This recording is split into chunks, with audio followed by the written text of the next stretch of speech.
Depuis ce début d'année, les tensions relevant des questions foncières sont vives au sein du village Petit Dibamba à Dizangué, dans le département de la Sanaga-Maritime. Ici, les manifestations de ras-le-bol rassemblant femmes et hommes se multiplient contre le chef du village et ses partenaires financiers, accusés par la communauté d'accaparement de leurs terres. Je suis né à Petit, mais voici que ça va pourrir.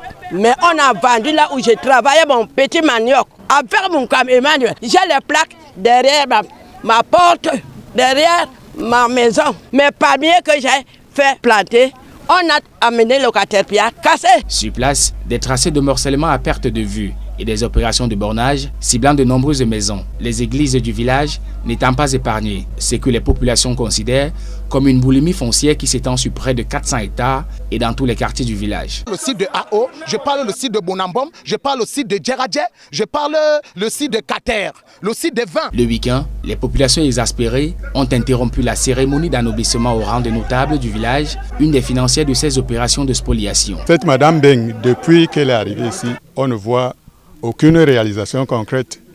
Et qu'elle soit érigée comme notable honorifique, ça m'écoeure. Malgré leurs petits moyens, les populations de Petit Dibamba se sont organisées afin de porter l'affaire aux autorités compétentes. Nous avons saisi le gouverneur parce que le 25 novembre 2024, le dernier, il y a une commission qui est descendue sur le terrain, qui était lourdement armée de gendarmes et tout, qui sont venus faire ce travail que vous voyez derrière nous là.